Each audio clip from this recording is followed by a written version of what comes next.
Hello and welcome to the Mal and Johnny Show. This week I went to do a seminar for the University of Wales, Trinity St David, to their broadcasting students to talk about creating radio programmes. And what I found out, Johnny, was nobody listens to radio anymore. Well, the kids don't, because they've got so many other things to listen to on their way into college these days. Oh, yeah, they use their computers or their phones, and they're on, TikTok, and they're on, everything, all online. I don't understand. Yeah. I loved it when I was a kid, see radio. We didn't have much television in those days. I'm going back a bit earlier than you, late 50s, early 60s. And there was, we only had BBC to start with. Right. And then I remember ITV coming in, and us kids used to laugh at all the adverts. They were so funny, You wonder where the yellow went when you brush your teeth with Pepsodent. We knew all of them. That's great. Yeah. All right, so before TV, and when I suppose ITV would have come in, I remember BBC Two coming, because that was on UHF, I think it was. We had a special transmitter where we could watch the High Chaparral on a Monday in crystal clear black and white. It was fantastic. The High Chaparral. The only program where all the sons look the same age as the father. Right then, so before that, then take us back to the great days of radio. What radio programs would you have grown up listening to? Well, first of all, I can remember listening with Mother. Okay, that was what I was little. Dun, dun, dun, dun, dun, dun. Are you sitting comfortably? Then we'll begin. And then I used to love a thing called Dick Barton's Special Agent. And then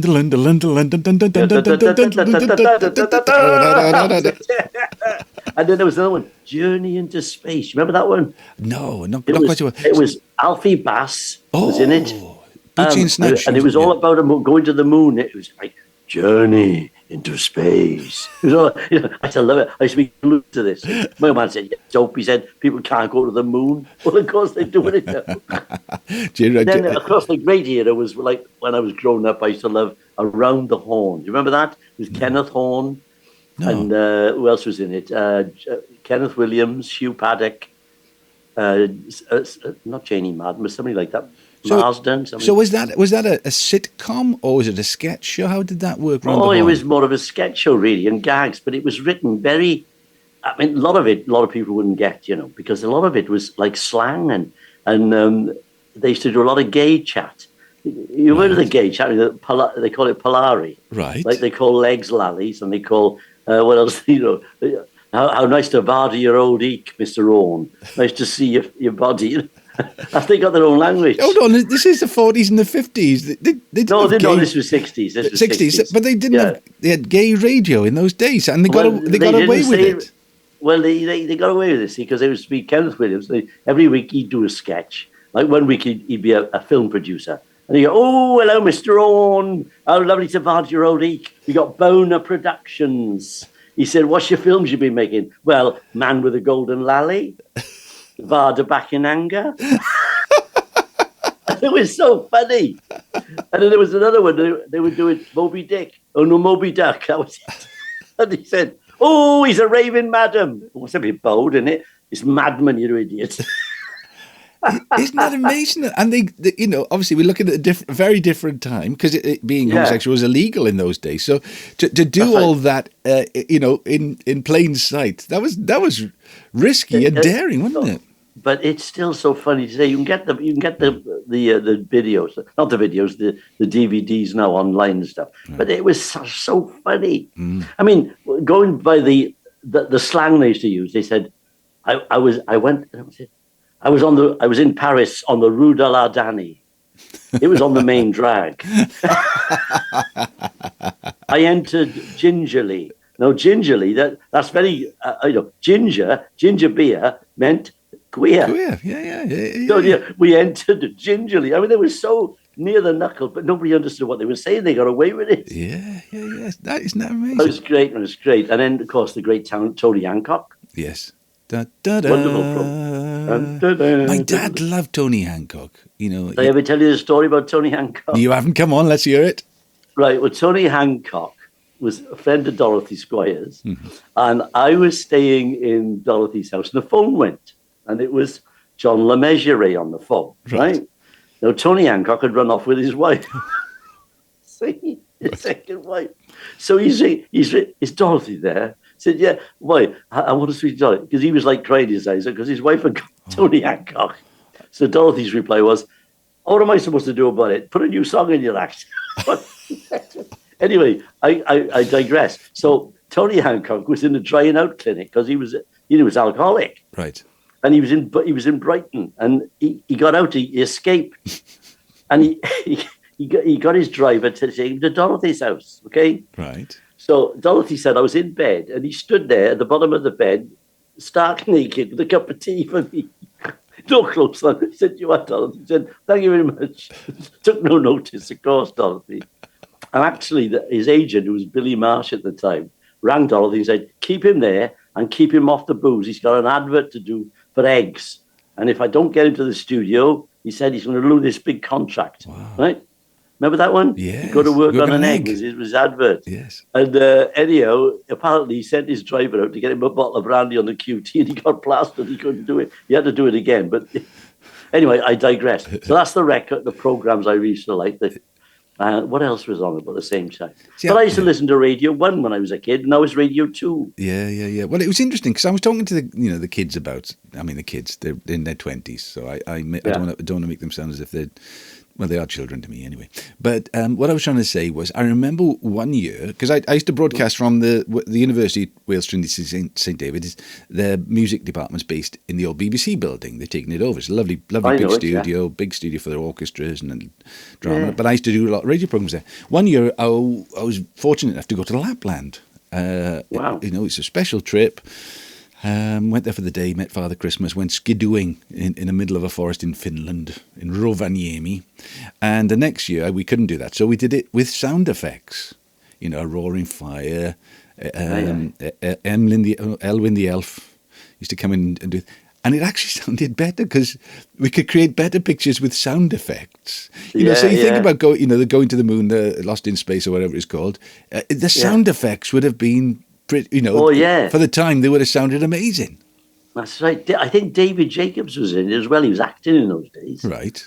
There was about four or five actors in it. It was all about going, and the other guy his name was Lemmy. That was his stage. That was the name of the character.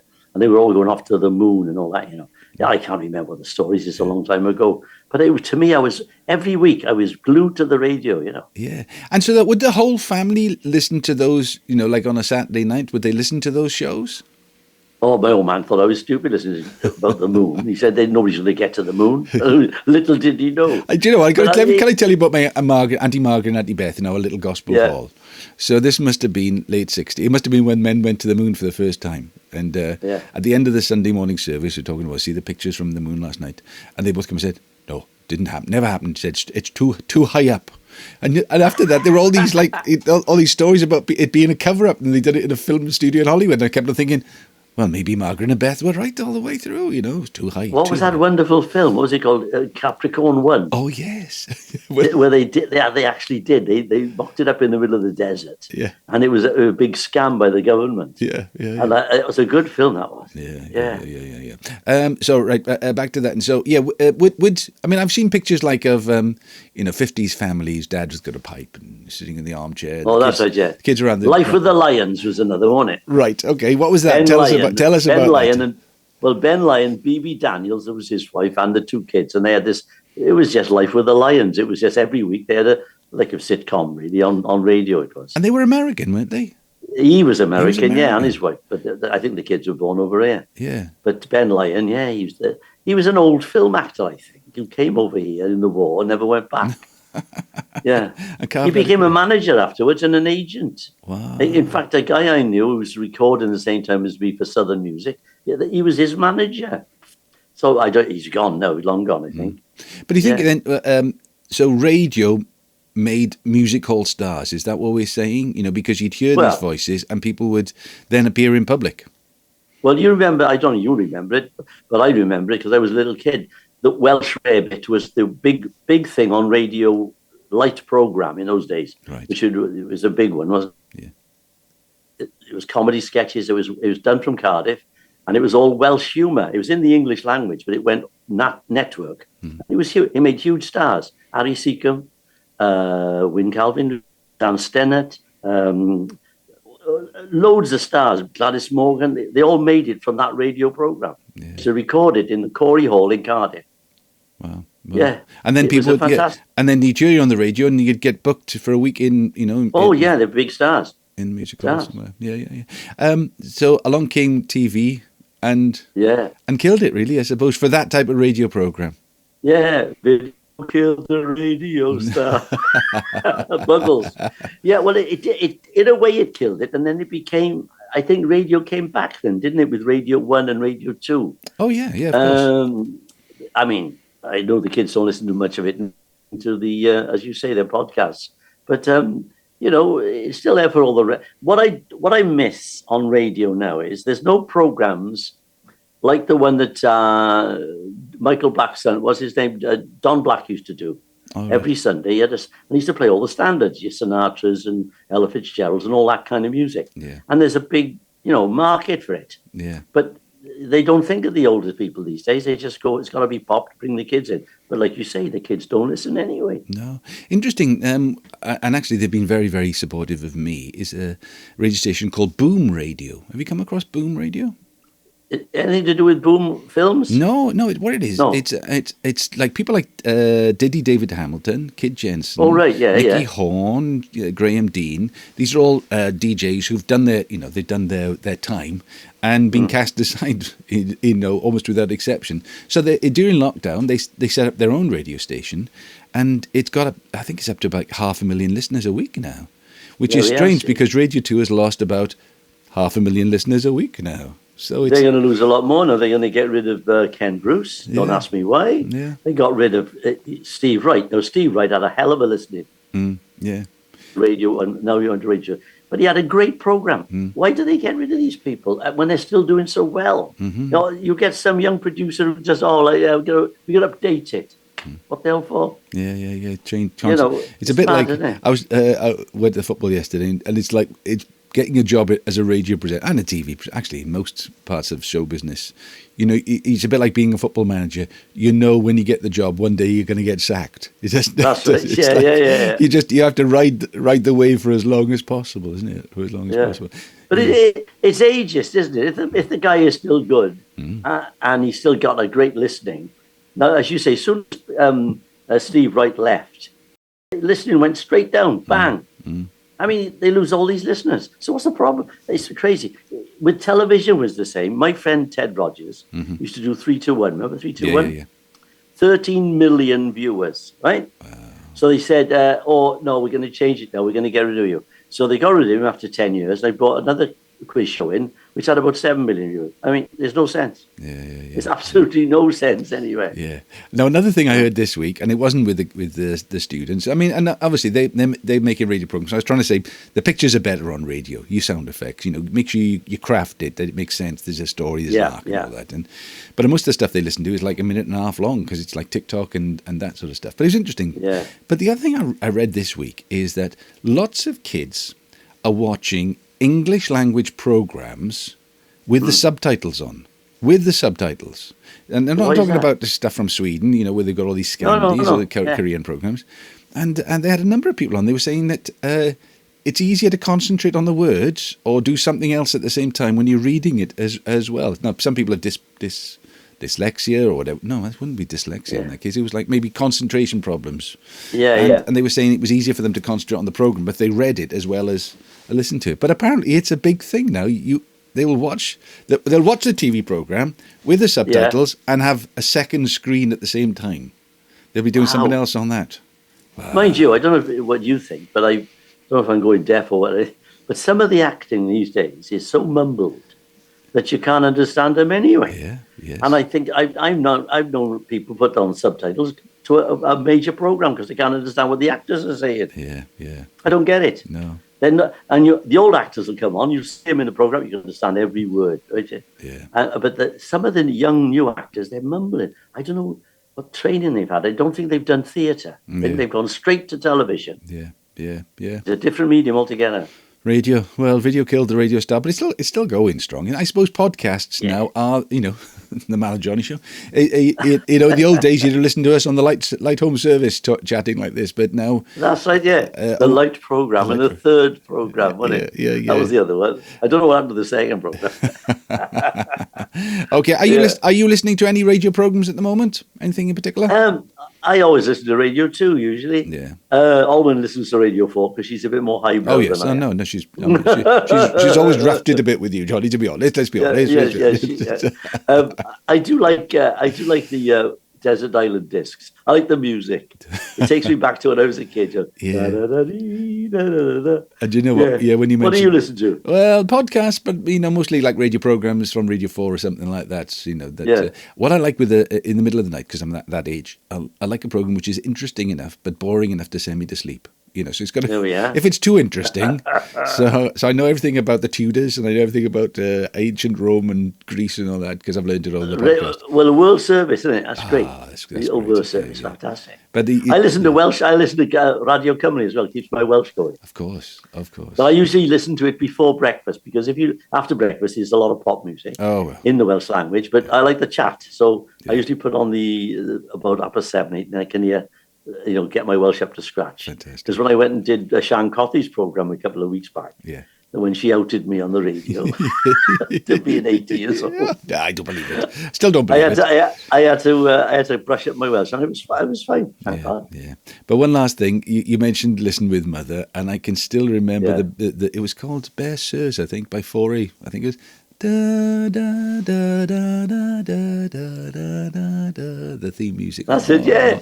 It used to, and every time I hear it now, it reminds me of being with my grandparents, listening with. Yeah. And what about Billy Cotton band show? Do you remember that? Oh, I don't know. No, I remember. It was always wakey. Was that the one? It was always on about lunchtime. All right. And I can smell gravy when I hear that music. Wakey, da da da da da.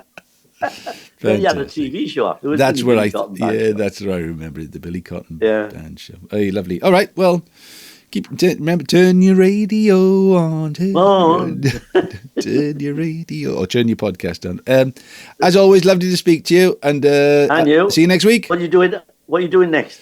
What am I doing next? I'm doing a charity night for the Lord Mayor in his residence. Special night, me and Kev John. So he's going to be asking me questions. I'm going to be playing the piano, playing the guitar, playing some songs. That's next Monday. The new record's out. It's a double A side, Butterfly and Looking for Love, and that's getting play. It's number 46 in the Heritage chart already, so that's pretty good. How many have you done this year? You've done so many records. I lost count. I know, it's like, what week is it? Let's put another one out. Well, the thing is, and the thing is, you see, I've got, because it's my 50th anniversary of signing my record, so I've got all material from 50 years ago, which I'm probably going to release when I sound like a chipmunk. So there we are. Yeah, here we are. Yeah, we'll soon bore the pants off everybody. Well, the next thing I'm doing, I'm going along to St David's Hall on the 31st of March. Lovely. Because they're showing all the little films we did. It's my shout. Yes, I think I might be there for that. Lovely. I've had a lovely invitation, so I need to make sure I'm there this year. Yeah, lovely. Come and see us. Okay. We'll have a nice drink in the bar. Absolutely. Ligging it. Because I never see you in the flesh. No, it's not a bad thing, really, to be honest, Johnny. It's probably going to save the life of. So it's cheerio from him. And it's cheerio from you. Hwyl fawr. Hwyl fawr.